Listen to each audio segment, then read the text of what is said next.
Boa noite, igreja, amados amigos e irmãos que nos visitam. Prazer enorme ter cada um de vocês aqui. Meu nome é Armando, sou um discípulo de Jesus, contínuo, mais de 50 anos no caminho da restauração, lidando com algumas falhas de caráter que estão sob o controle do nosso poder superior Jesus Cristo, como a vingança, o controle, o julgamento, e a gente às vezes vê chegar de novo no nosso caminho, e a gente tem que submeter isso ao nosso poder superior sempre e todo o tempo. Nós estamos iniciando uma série chamada O Caminho da Restauração, muito identificada com o nosso CR, o Celebrando a Restauração, que acontece amanhã à noite, todas as segundas-feiras. Mas mais do que um dia e um programa, para nós como igreja é um princípio, é um valor que norteia a nossa vida. Nossos atos, nossas práticas, nossas falas são norteadas por princípios e valores, dentre eles o valor da restauração. Muito bem representado pelos amarelinhos. Cadê o pessoal de amarelinho aí? Cadê? Aí, fica de pé aí, onde é que vocês estão? Olha aí. CR. Glória a Deus. Esse povo abençoado que leva essa mensagem me faz lembrar o que aconteceu anos atrás no sistema prisional aqui de Fortaleza. A gente trabalha no sistema prisional de Fortaleza já há mais de 30 anos. Eu me lembro lá no início, indo com João Batista e iniciando esse trabalho e essa caminhada. E os amarelinhos sempre entraram no presídio levando a mensagem de esperança. Ultimamente nós estamos levando várias turmas de indivíduos que estão reclusos pelo caminho da restauração, fazendo os 12 passos. Inclusive fizemos recentemente, terminamos uma turma com as mulheres. Aliás, eu faço um apelo aqui. O Bezerra tem me dito que nós vamos começar uma nova turma logo mais, e nós estamos precisando de homens que se apresentem e que possam então se dedicar a esse ministério de levar o Celebrando a Restauração para os presídios.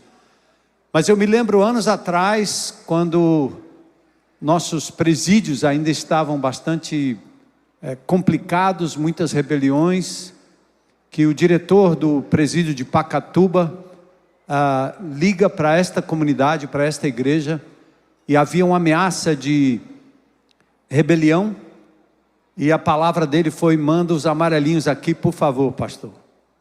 Então nós respondemos imediatamente, corremos para lá, até porque tinha uns agentes do CNJ, tinha também um grupo dos Direitos Humanos Internacional, e eles iriam visitar o presídio, e os presos estavam muito agitados e ameaça de uma grande rebelião.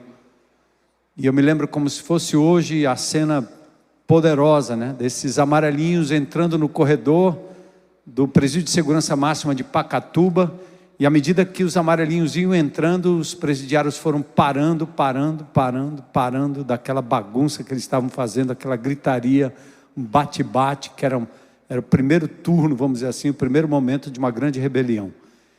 E tudo isso porque eles respeitavam a palavra, a mensagem e a vida destes que durante tanto tempo se dedicaram a cuidar deles como pessoa, como gente, como pessoas, como gente, levando a mensagem do Evangelho, mostrando a eles que existe um outro caminho.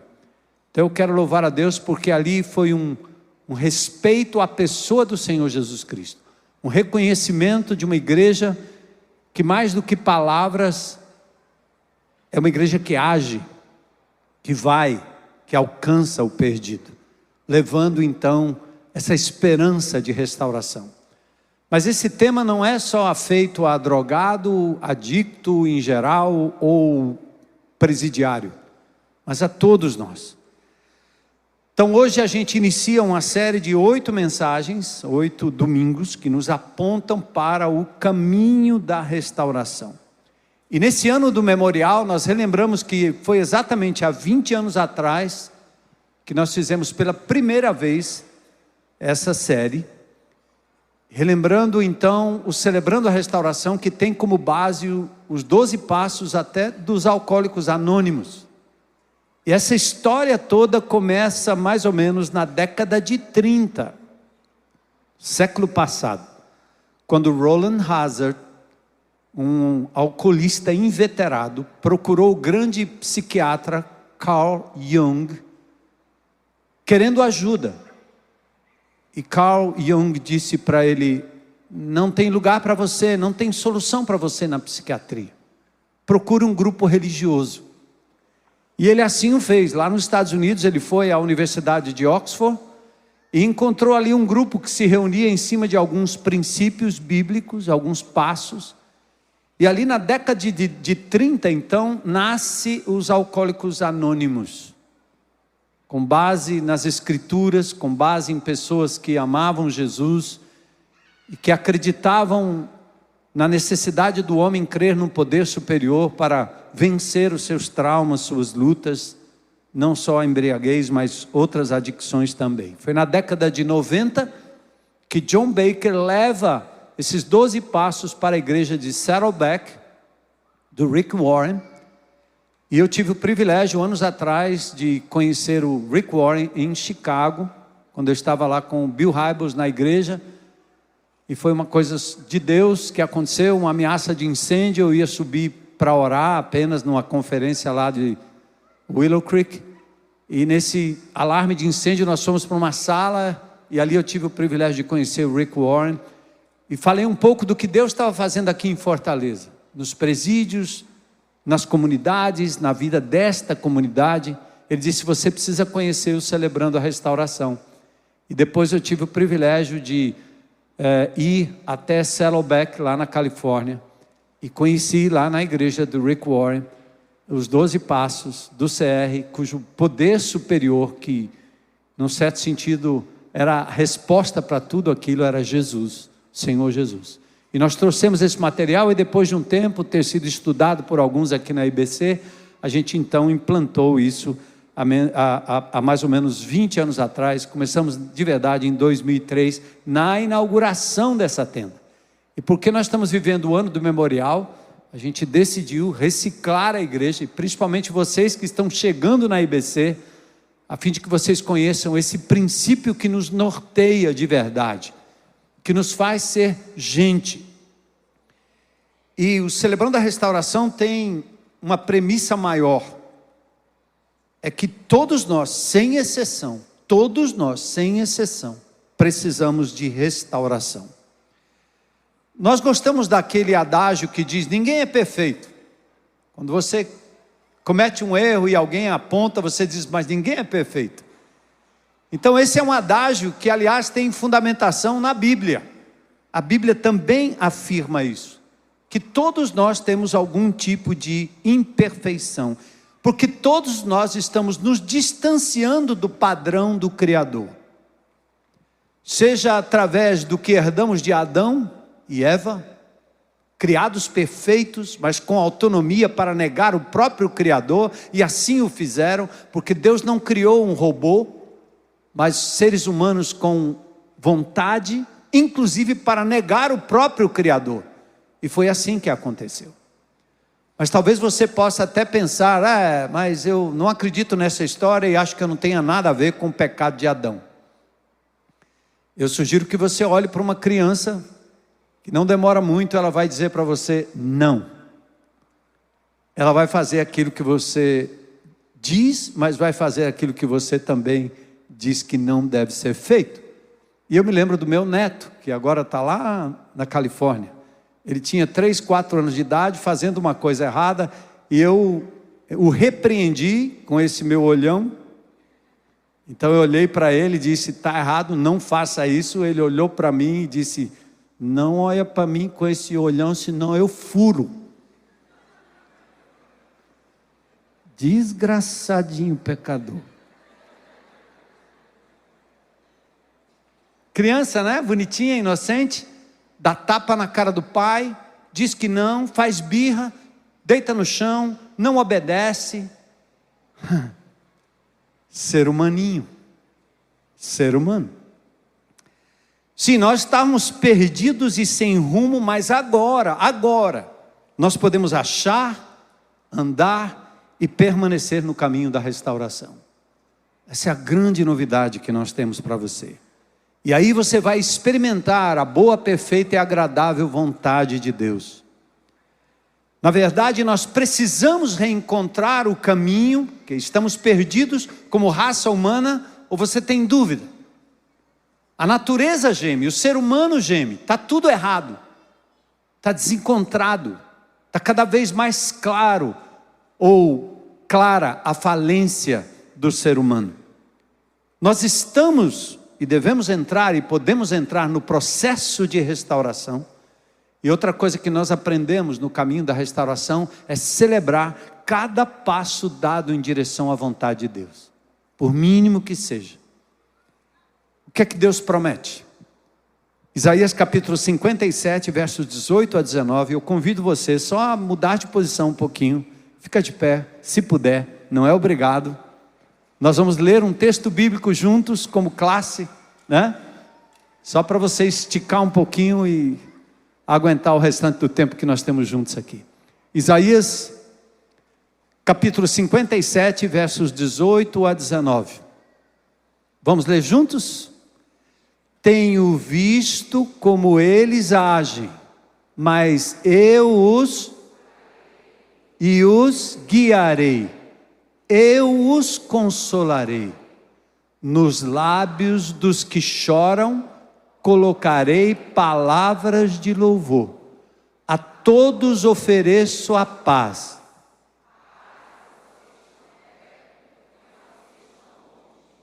Eu os curarei. Senhor, obrigado pela tua palavra poderosa, pela esperança que nós temos de reencontrarmos o caminho, de trilharmos o caminho da restauração. Ajuda-nos, Senhor. Eis-nos aqui, abertos à tua ministração nesta noite, pois é o que te pedimos em nome de Jesus. Amém. Podem sentar.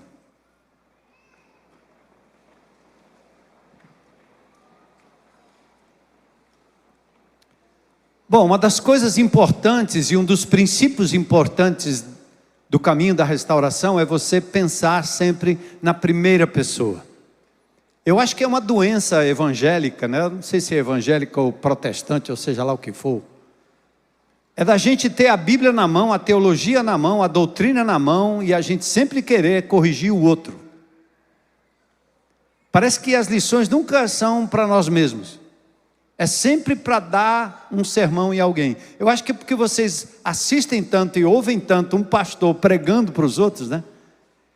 Dando o caminho, repreendendo, ajudando, que você acha que na vida normal é para ser assim, e pronto, acabou. Só que você se esquece que aquilo que é dito precisa ser incorporado na sua vida.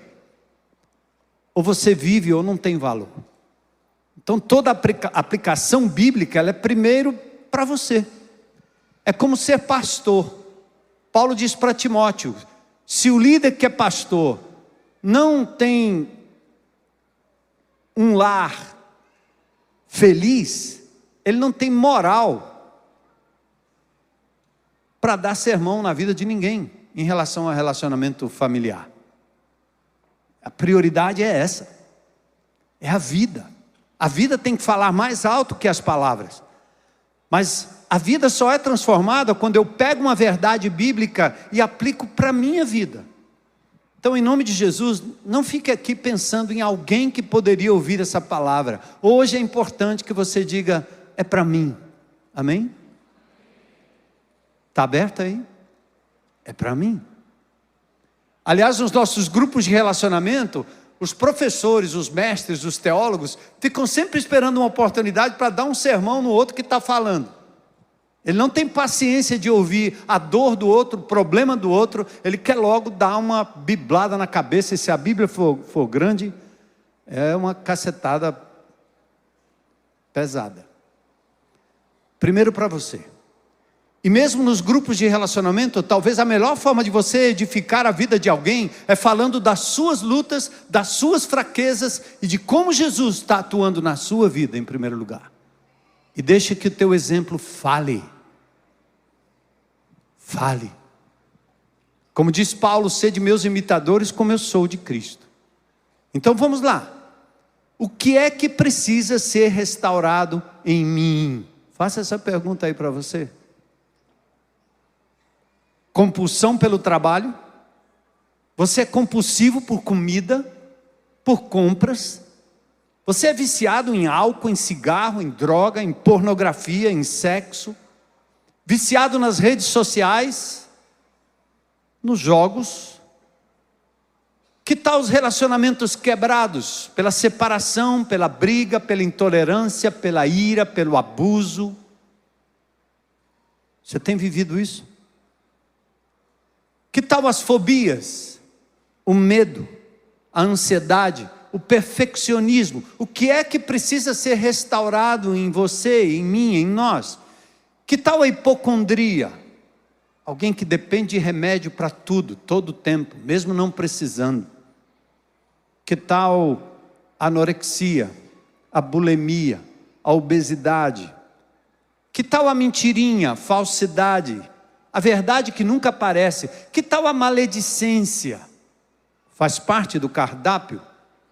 Que tal os abusos com os quais você não soube lidar, você sofreu, ou você cometeu abuso, abusou de alguém?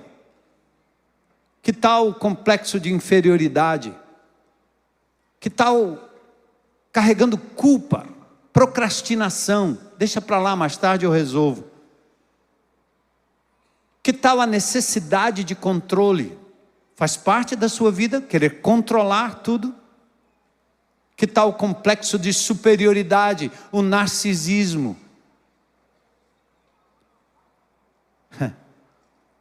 Um pai estava com uma criança querendo descansar. E o menino aperreando ele pegou um jornal que tinha o mapa, aliás, o globo terrestre. E ele pegou uma tesoura, picotou aquele globo terrestre, e depois deu para o menino e disse: monta aí, meu filho. Aí foi deitar no sofá e disse: daqui umas 5 horas esse menino me aperreia de novo. Não vai conseguir nunca.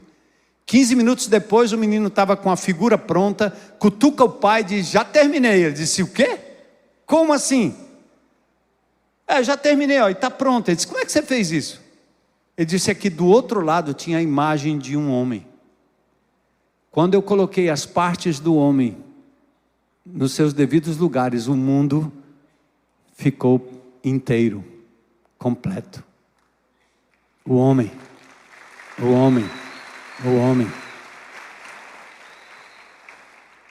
É isso que a palavra de Deus nos ensina.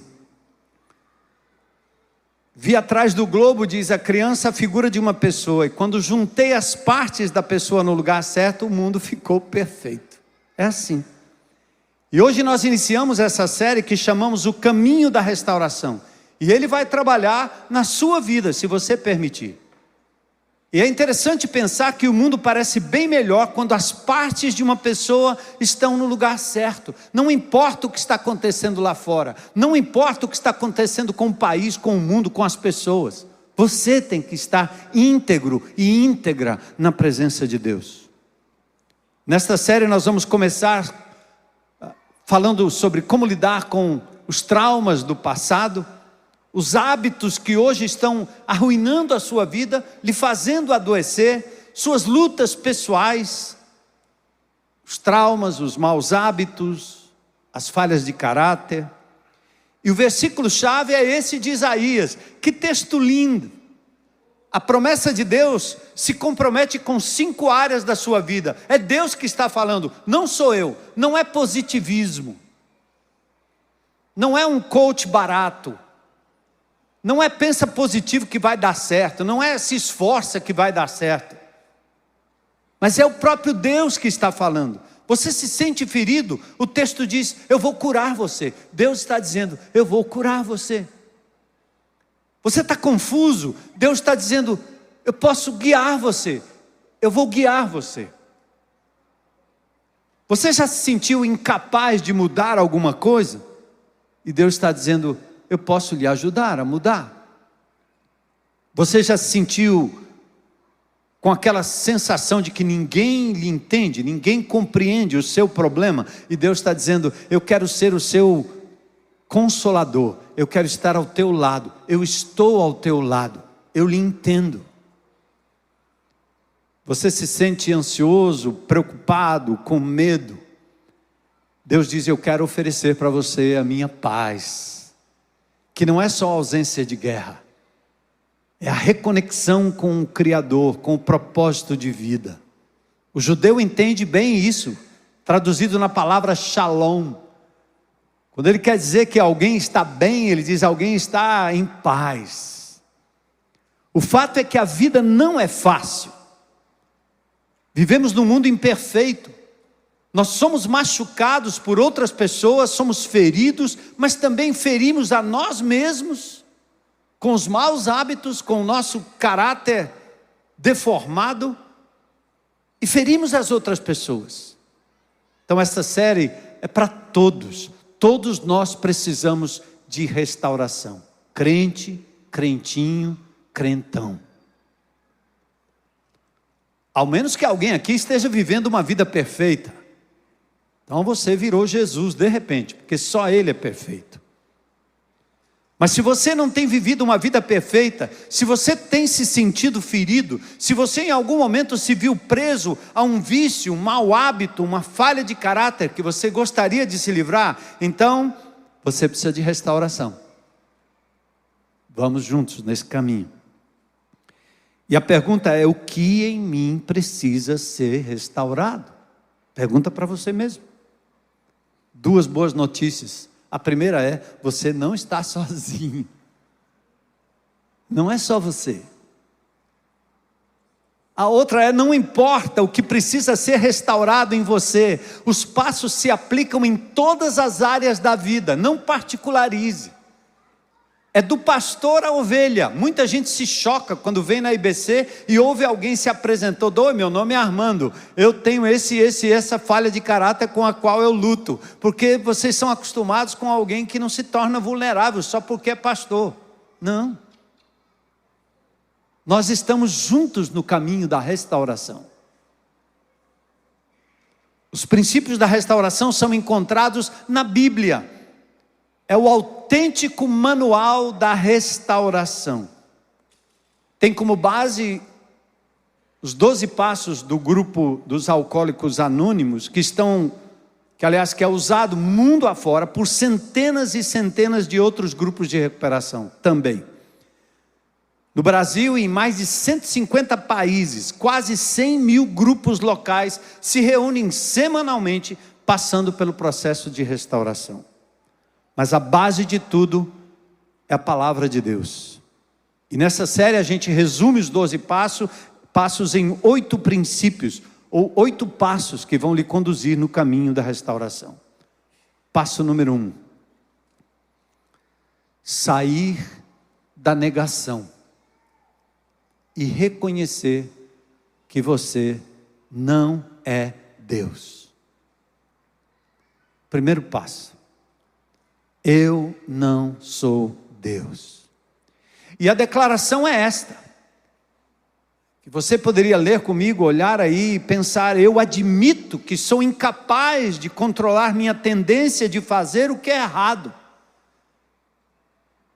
e que a minha vida está fora de controle.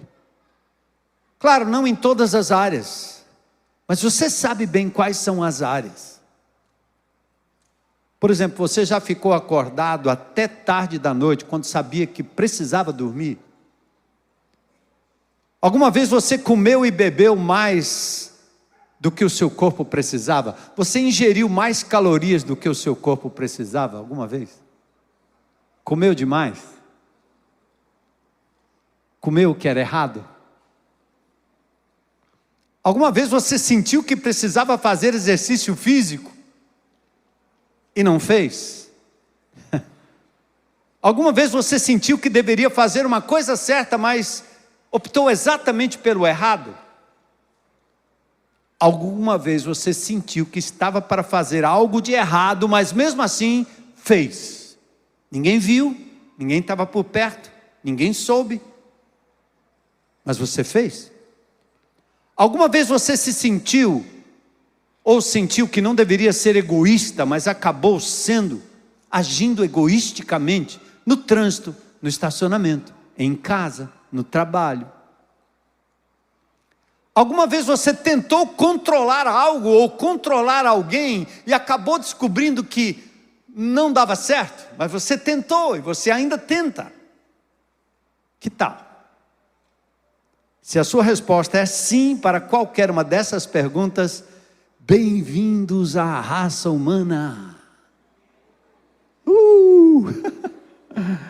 O americano diria welcome to the human race. Bem-vindo à raça humana. Você é gente, sabia? Você não é Deus. A causa do meu problema é exatamente aquilo que falamos no começo. É a nossa natureza pecaminosa. E a Bíblia fala dessa tendência da natureza pecaminosa. Herdamos de Adão uma natureza que nos causa todo tipo de problema. Ainda hoje eu faço coisas que me destroem e deixo de fazer aquilo que é bom para mim. Principalmente quando estou machucado e ofendido, eu reajo de uma forma errada. No ano passado eu estive com minha filha, e porque eu estava machucado por uma determinada situação, quando ela citou o nome de alguém, eu reagi de forma completamente errada. E foi exatamente ontem à noite que eu liguei para ela, porque eu fui chamado a atenção desse fato, e não demorou muito, o Espírito de Deus falou ao meu coração, eu disse, eu preciso falar com você. Chama aí o marido e você, senta aí, quero conversar. O que eu quero falar? Eu quero dizer que eu violei um princípio. Eu quero dizer que eu disse o que não deveria ter dito. E por isso eu quero pedir perdão em nome de Jesus. Me perdoe. Me perdoe. E assim a Bíblia fala dessa tendência que nós temos. Quando estamos machucados e ofendidos, a gente reage de forma errada e acaba aumentando a nossa própria dor e prejudicando outras pessoas. Porém, eu não sei como melhorar isso. Quando tento consertar meus erros, acabo tornando-os piores. Por isso Provérbios 14 diz, há caminhos que ao homem parece direito, ou parecem direitos, caminhos, mas eles são caminhos que levam à morte. E essa tendência de fazer aquilo que é errado, vai nos acompanhar até o final da vida terrena. Mesmo as pessoas que amam Jesus, são tentados pelo desejo a fazer aquilo que não devem. O apóstolo Paulo lidou com isso em Romanos capítulo 7.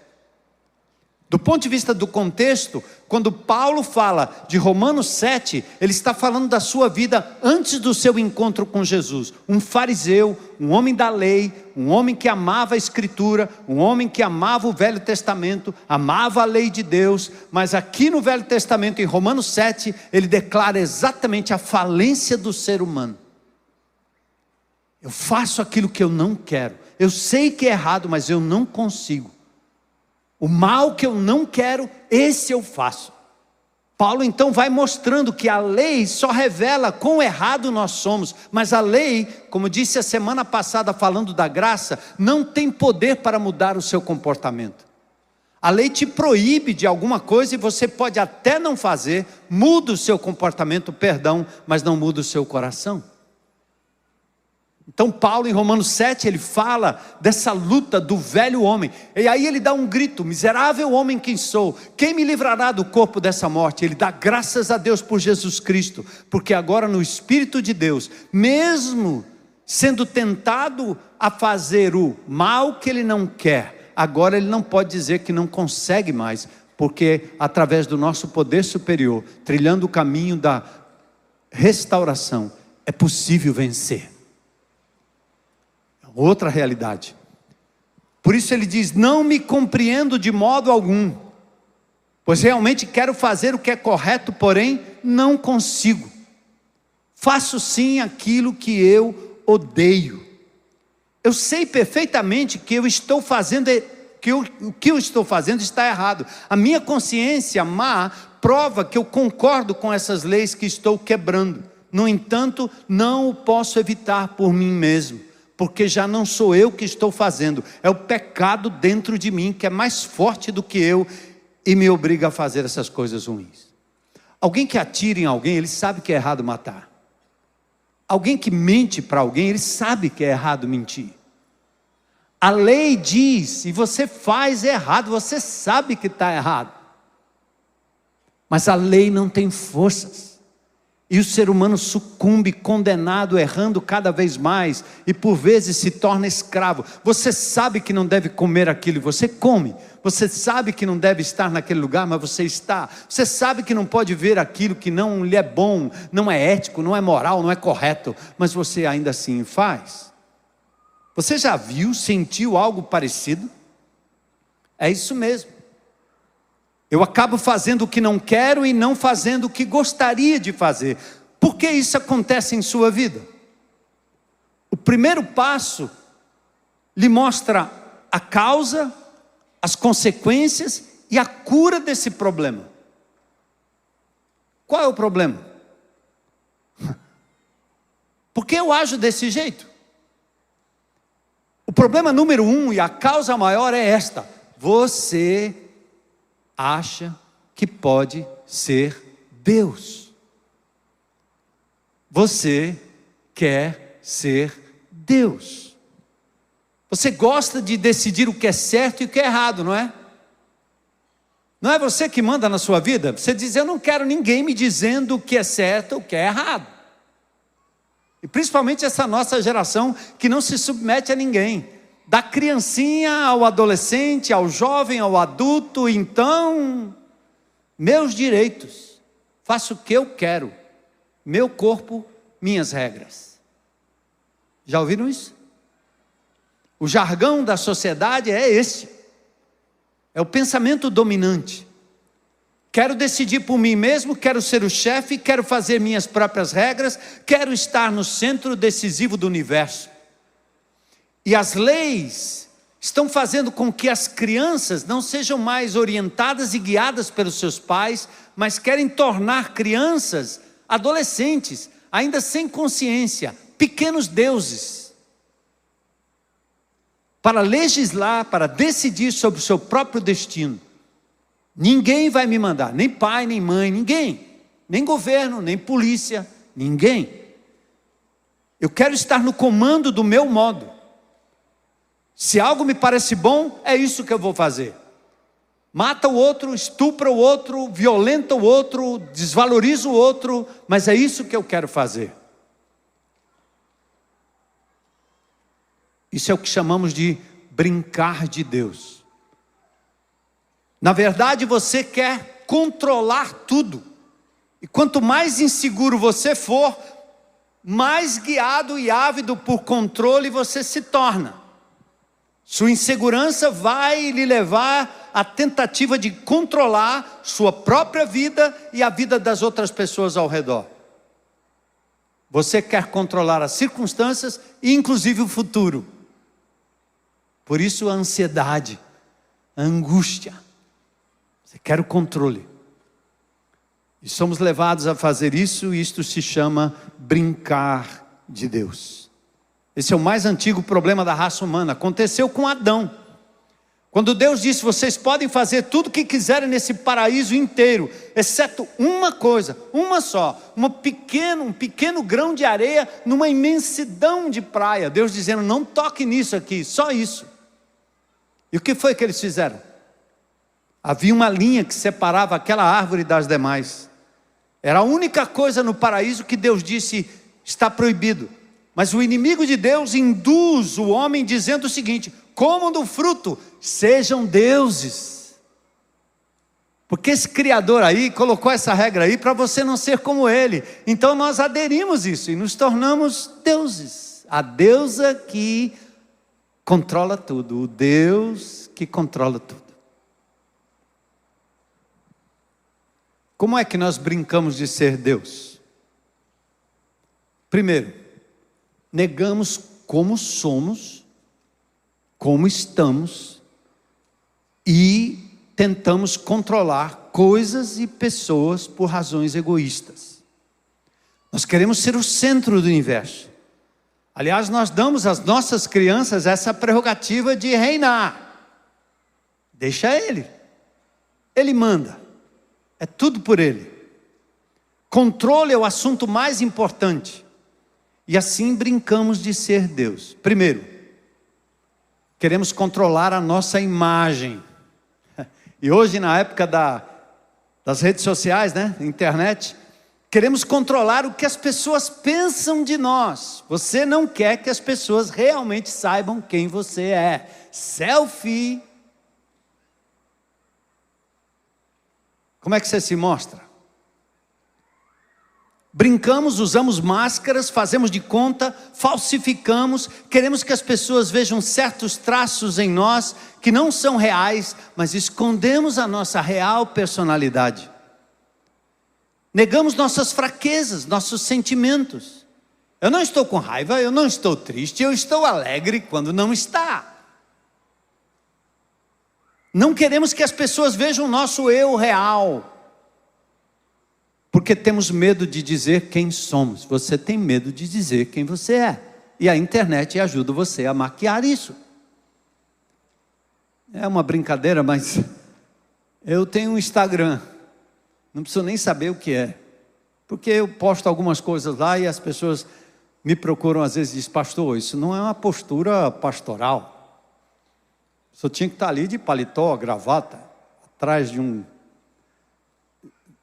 gabinete, dando uma palavra, e lá estou eu, suado, de camiseta, segurando uma cobra, pulando por cima de coisa, no meio da areia, em todo canto, e o cara disse: desse jeito não tem like.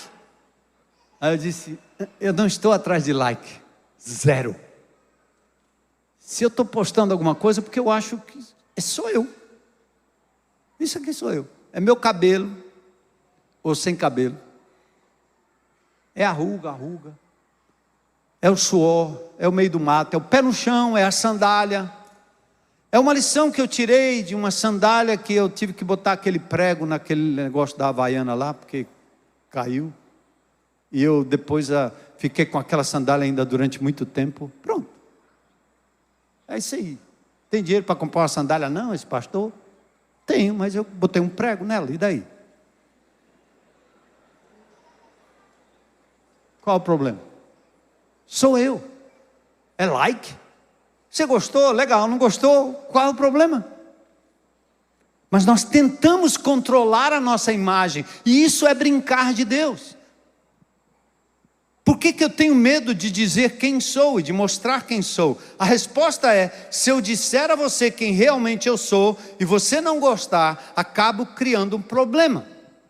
Por isso, na tentativa de me esconder, eu controlo a minha imagem diante das pessoas.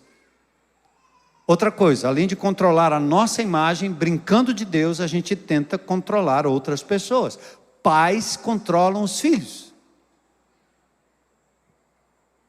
Filhos controlam ou tentam controlar os pais. Esposas tentam controlar os seus maridos. Maridos tentam controlar suas esposas.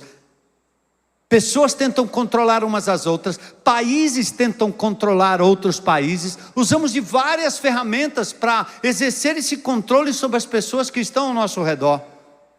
Usamos a culpa. Olha, você é culpado. Usamos o medo. Olha, não faça porque vai cair o negócio do céu, Deus vai te castigar. Olha, polícia, olha. Aí você usa o medo para controlar outra pessoa. Usa o elogio. Você elogia com a finalidade de manter o controle. Às vezes até você faz o bem e dá presentes para manter aquela pessoa nas suas mãos. Não faz muito tempo eu denunciei aqui nessa igreja indivíduos que fazem o bem para as pessoas ao longo da história da vida cristã, para depois irem lá dizer: agora você está comigo, né? Fez para quem? Para a pessoa? Para si mesmo? Para Deus parece que não foi, porque senão não cobraríamos. É a tentativa de assumir o lugar de Deus e achar que nós temos saldo com as pessoas. Tentamos controlar nossos problemas. Somos craques em fazer isso. Usamos frases do tipo assim: deixa comigo, eu posso lidar com isso. Foi só um trago. Foi só uma vezinha. Eu vi só uma vez. Não, está no controle, é pouquinho, não vai me pegar. Afinal, não é grande coisa. Deixa que eu resolvo, eu estou bem, sério, foi tudo bem, não tem problema. Aí, ao tentar controlar nossos problemas, dizemos então, eu nem preciso de ajuda e nem de conselhos de ninguém. Tentamos controlar nossos problemas, até dizendo, eu posso parar de fazer isso quando eu quiser. Não é verdade. E aí tentamos controlar a nossa dor. Sabe aquela dor, aquela frustração? Alguma vez você já pensou em quanto tempo você gasta tentando escapar da dor, da realidade, daquilo que poderia ser colocado diante de Deus com sinceridade, do eu, é a minha dor, é a dor. A dor ela pode ser física ou emocional. E tentando evitar a dor, a gente nega, reduz, adia. Quando algo está doendo em nós, a gente ignora através do quê? Come demais. Ou então você se abstém da comida. Você se embriaga, fuma demais. Vai para a droga. Porque ela te leva para um estágio em que você não encara a sua dor. Você não volta para casa, sua dor, seus problemas, suas lutas são sublimados através disso. Saímos dos relacionamentos para minimizar a dor e caímos em outro. Pensamos que tudo vai melhorar com o próximo relacionamento, só para concluir que, epa, não era bem assim, mais dor.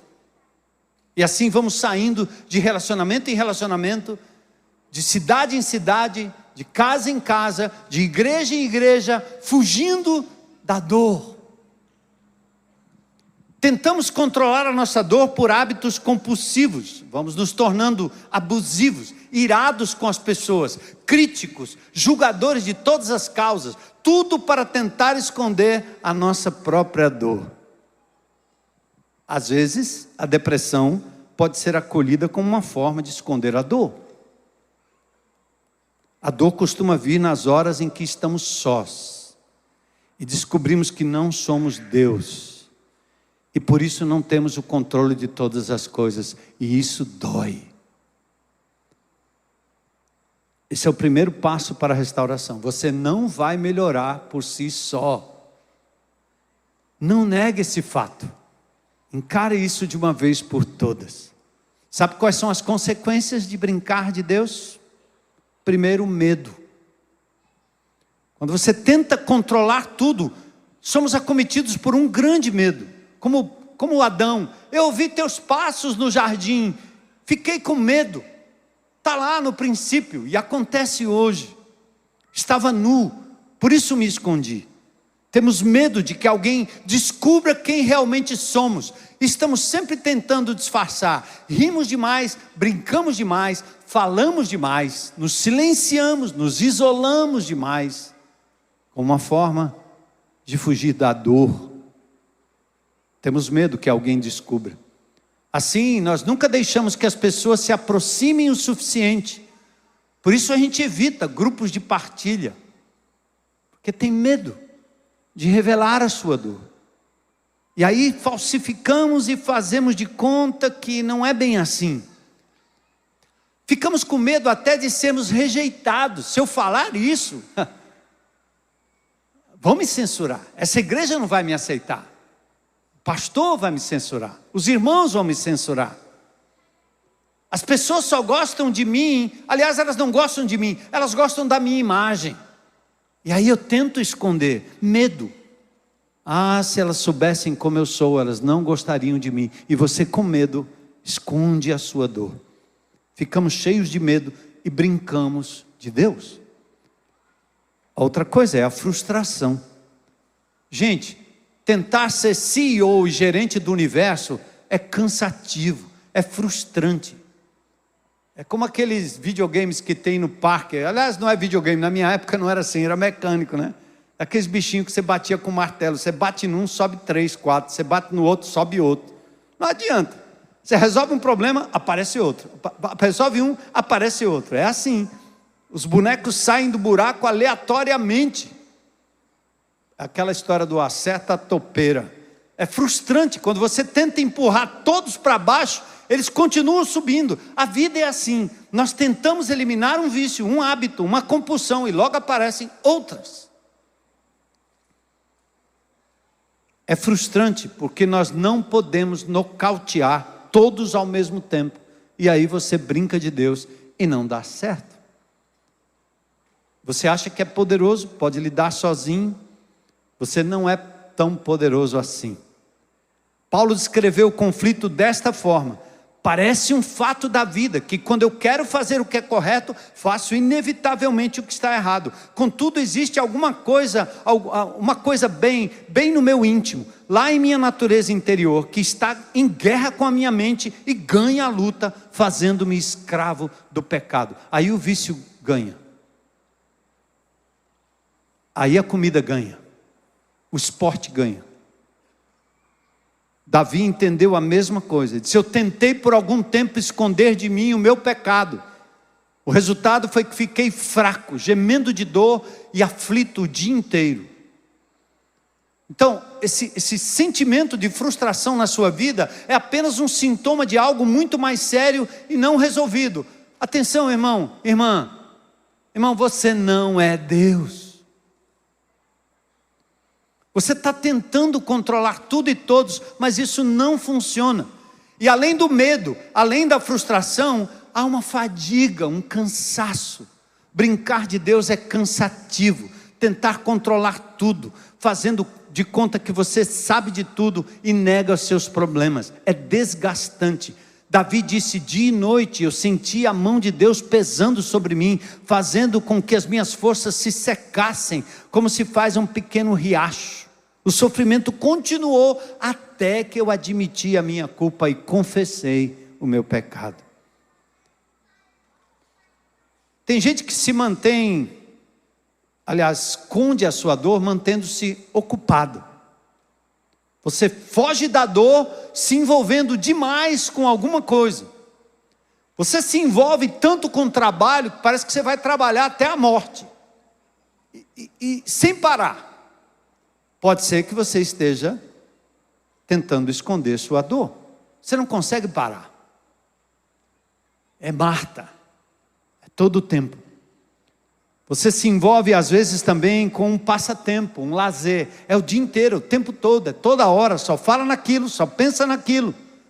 É um hobby, uma prática esportiva. Aquilo que poderia ser natural e equilibrado torna-se uma compulsão, porque você está tentando esconder a sua dor. Você não quer parar, você não quer ficar só, você não quer pausar para não encarar a sua própria dor. Vai para o campo o tempo todo, vai para o ginásio o tempo todo, vai para a academia o tempo todo, e lá você está. Aliás, irmãos em Cristo, o ativismo religioso também é uma forma de esconder a sua dor. Você diz que está servindo a Deus e você se envolve no ministério e se esquece de você mesmo e daqueles que estão ao seu redor. Isso é uma forma de esconder a sua dor. Medo de ser rejeitado. Medo de mostrar quem você é. E mostra-se aquilo que você não é. Você se programa para ficar tão cansado que ao colocar a cabeça no travesseiro, não dá tempo, nem clima para ouvir a sua própria dor. E você assim segue, exausto. De que tipo de dor você tem tentado fugir? E aí vem o fracasso, né? Tentar fazer o papel de Deus é um fracasso. Provérbios 28:13 diz: quem tenta esconder os seus pecados não vai ter sucesso na vida. Mas Deus tem misericórdia de quem põe para fora, de quem confessa, de quem admite e os abandona. Seja honesto acerca dos seus fracassos. E temos sido desafiados por Deus nesses últimos anos a fazermos desta igreja um hospital, não um hotel. Igreja é um hospital, não é um hotel, onde você paga a diária com o seu dízimo, sua oferta, e exige o quarto limpo, o banheiro limpo, o lugar limpo, para os seus filhos, para você e etc. Não, igreja é mais um hospital. E o hospital é um lugar lindo, porque a despeito de ser um lugar de emergência, é um lugar onde nós vamos e entramos. Quando entramos no hospital, nós vamos como estamos. Alguém na rua, alguém atropelado, alguém que está numa situação de emergência, o cara não vai fazer sua maquiagem, ele não vai botar a melhor roupa, ele não vai colocar adereços para entrar de maca ali no hospital. Ele entra como está. Quebrou a perna, é do jeito que está. Estava sujo no campo, entra do jeito que está. E aquelas pessoas que estão ali, estão para receber você, como você está. Como você está. Não é assim?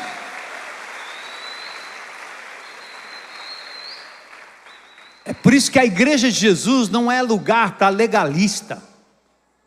Para crente que acha que o indivíduo que segue Jesus tem que ter aquela roupa, aquela barba, aquele tipo de coisa. Porque senão ele ficaria lá no frotão, dizendo, esse aí não pode entrar não, está sujo, manda limpar, volta.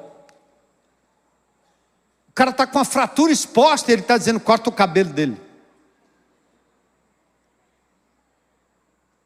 A pessoa foi ferida de bala, os bofes estão saindo para fora, e o cara diz, tira esse negócio, tira essa tatuagem dele aí, que não pode entrar não. Mata o desgraçado. Assim são muitos de nós, crentes em Cristo Jesus. Estamos na igreja para tentar limpar as pessoas daquilo que não é necessário. Porque o que Deus quer é dobrar o coração, não a pele. Não importa o que está pendurado no corpo, importa o que está no coração. E nós temos que aprender como igreja, no GR, na nossa casa, no nosso relacionamento, a recebermos as pessoas como elas estão. E depois vem a cura. Depois vem a lavagem, depois vem a limpeza, e quem faz é Jesus, não somos nós. Porque aqui é um lugar de restauração. Então pensa, seu GR deve ser um lugar seguro, onde pessoas reais possam conversar sobre seus problemas, sem levar uma biblada. Está aí você sentado aí. Anos na escola dominical, anos estudando teologia, conhece toda a doutrina, senta aí e fica fazendo um scan. Ele não leu a Bíblia, ele não orou. Cadê a ceia? O cara fica só aí, ó, rastreando.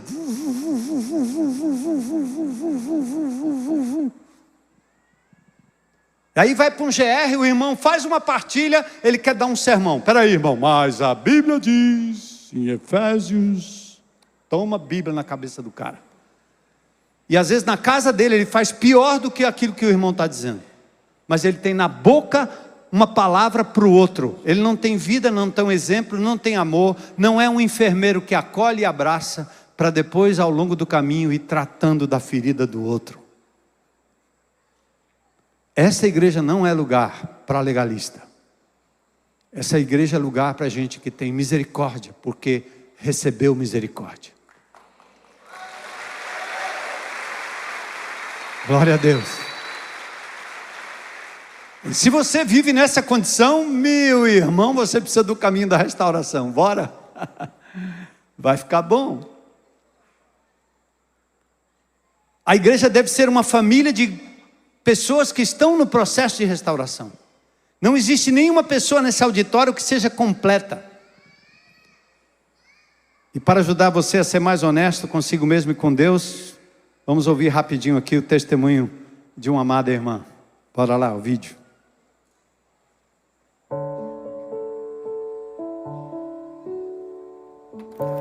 Oi, eu sou Síria, uma discípula de Jesus em processo contínuo de restauração, lutando com dificuldades na área emocional, como depressão, ansiedade, e na área do caráter, né, com perfeccionismo, intolerância, ira, controle, mas limpa de todas essas coisas graças ao poder do nosso poder superior Jesus Cristo, a força que Ele me dá. Eu só ando em vitória por estar na dependência dEle todos os dias. Me pediram para falar sobre o passo 1 o passo da realidade celebrando restauração e como eu vivenciei esse passo no meu processo de restauração. Eu me encontrei com Jesus em 93 e eu estava com a minha vida totalmente descontrolada, desgovernada. Eu não tinha assim, objetivo, propósito de vida, muito deprimida, pensando em suicídio, enfim, sem rumo mesmo na vida, sem destino. E eu aí conheci Jesus, realmente assim, ele fez uma transformação das coisas básicas, né? Assim, eu mudei completamente o meu comportamento dessas coisas, abandonei o álcool, a bebida, as farras, os namoros e passei então a viver a vida cristã como eu achava que tinha que ser, né? Assim, obedecendo regras. Então eu tinha Jesus como o meu Salvador, mas eu ainda não o tinha como Senhor. E à medida que o tempo foi passando, eu comecei a compreender que eu tinha determinados problemas de comportamentos disfuncionais, maus hábitos, que na verdade eram falhas de caráter, só que eu não entendia, eu achava que era meu jeito de ser.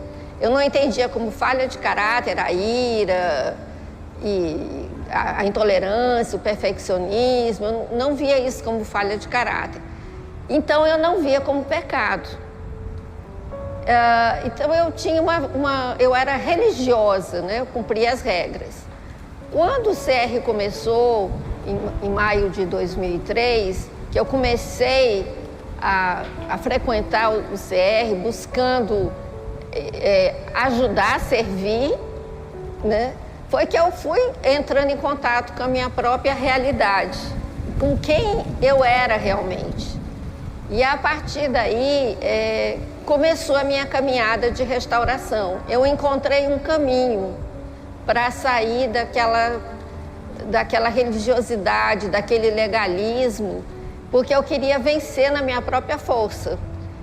E eu não entendia que eu precisava depender de Deus. Então, o passo 1, ele fala sobre isso, da gente reconhecer que não é Deus, reconhecer a nossa impotência, a nossa incapacidade de fazer a nossa vida funcionar, tornar ela funcionável de novo, né? E que a gente, para isso, precisa depender de Deus, na força, no poder dele. Então, a caminhada de restauração começa aí, nesse primeiro entendimento, da gente entender que Deus é o poder que restaura realmente as nossas vidas, que ressignifica os nossos comportamentos, nos dá uma nova personalidade, uma nova maneira de ser, né?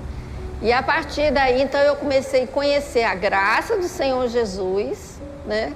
Que me aceitava como eu era, eu não tinha que estar me esforçando em nada, só depender dele, né? Obedecer, adorá-lo, e ele ia fazer a obra de restauração em mim, como ele tem feito, né? Esse foi realmente o meu primeiro passo, né? E é o primeiro passo que todos nós temos que dar, reconhecendo que ele é o nosso, além do nosso Salvador, ele é o nosso Senhor, e entregar a ele a nossa vida e a nossa vontade. Obrigada pelo silêncio. Valeu, Síria. Vamos lá. Você pode pensar, bom, meu problema não é tão ruim assim. Então, isso se chama negação, né? Todo problema é um problema. Então, não espere a dor para mudar. Parece que foi C.S. Lewis que disse que a dor é o megafone de Deus. Então, comece a sua restauração antes que a dor venha, e venha forte, como uma forma de Deus lhe chamar a atenção. Outra forma de reagir tudo bem, mas eu posso resolver meus problemas. Essa série é para outras pessoas e não para mim. De novo, isso pode ser uma questão de negação. Para com isso. Seres humanos correm e se escondem no meio dos arbustos. Lembra de Adão? Então não se esconda não. Vem para a luz, vem para a presença de Deus. Não tem melhor lugar do que isso. Quando pergunto às pessoas se já falaram com Deus sobre seus vícios, mágoas e frustrações, algumas dizem assim: não, eu não gostaria que ele soubesse disso. Ele já sabe. Já sabe. Mas ele quer que você confesse. É lindo como Deus chega para Adão e diz: onde você estava? Para Elias diz: o que você está fazendo? Ele sabia.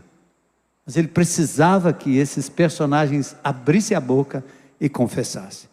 Aí, a cura, para a gente terminar. O primeiro passo no caminho da restauração é admitir que é incapaz de resolver os seus próprios problemas. A Bíblia diz que quando admito que sou fraco e dependente, aí sim eu encontro forças. Isso não parece lógico na sociedade pós-moderna, autossuficiente e egocêntrica. Somos ensinados a dizer: eu posso me erguer, eu posso todas as coisas. É um positivismo que não resolve. Porém, ao dar o primeiro passo, você precisa admitir que é incapaz de fazer por si só.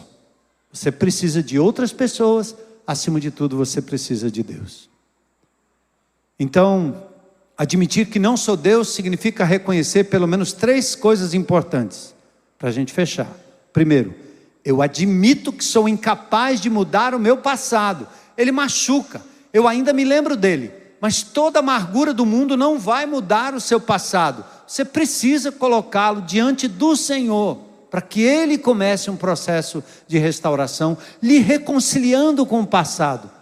Deus não desperdiça nenhuma dor, mas reconheça: você é incapaz de lidar com o seu passado.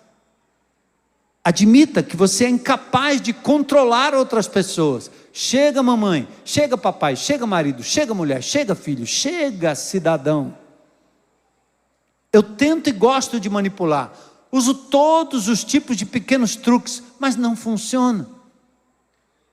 A outra coisa é admitir que é incapaz de lidar com os seus próprios hábitos, comportamentos e ações que estão lhe machucando, lhe adoecendo. Emocionalmente, fisicamente, mentalmente. Boas intenções não são suficientes. Quantas vezes você tentou e fracassou? Força de vontade não é suficiente. Você precisa de algo mais poderoso do que sua força de vontade.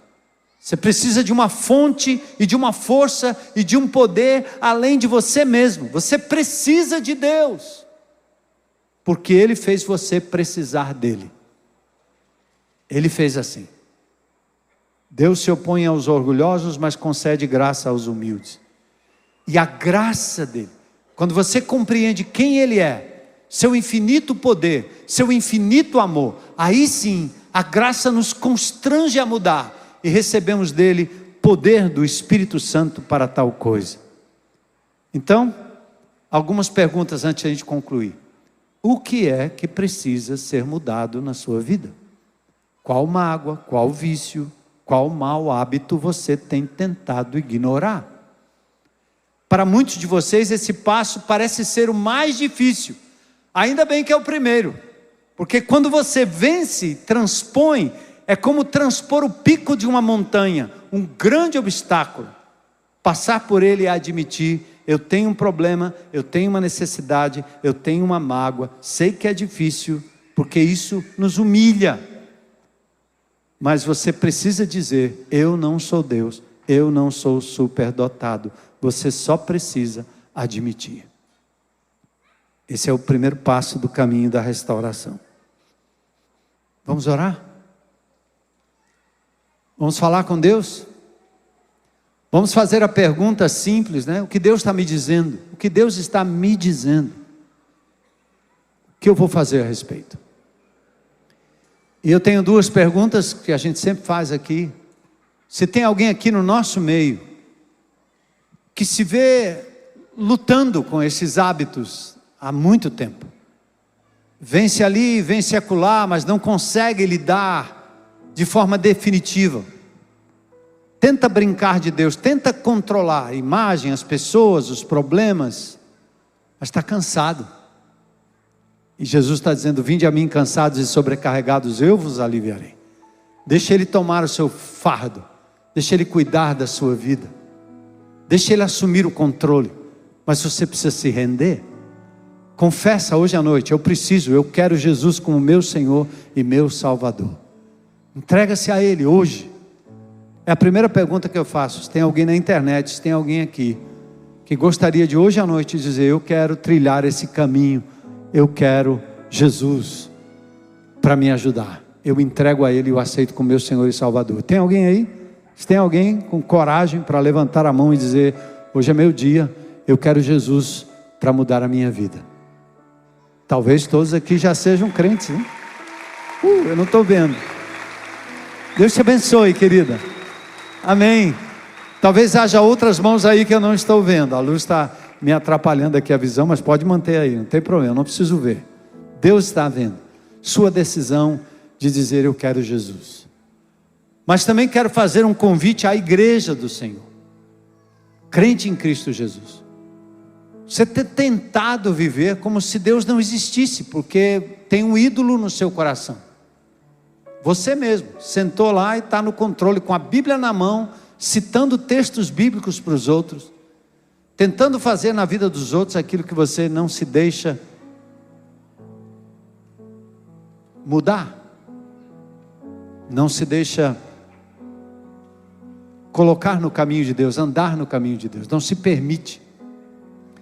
Então eu queria que você também hoje à noite fizesse uma decisão de dizer: eu dou esse primeiro passo, chega, estou cansado, eu quero trilhar o caminho da restauração. Tem uma área na minha vida que eu sei que precisa, eu quero colocar diante de Deus hoje à noite. Então, se tem alguém nessa condição, irmão em Cristo Jesus, você já é crente, fica de pé aí no seu lugar. Eu não vou perguntar qual é o problema. Deus está aqui, Ele sabe o que você está colocando diante dEle. Um vício, um mau hábito, um mau cuidado com a sua imagem, com a sua vida. Algo que tem a ver com alimentação, tem a ver com excesso de trabalho, excesso de esportes, excesso de tanta coisa que você faz para sublimar a tua dor. E você vai dizer: Senhor, vem me socorrer, Senhor.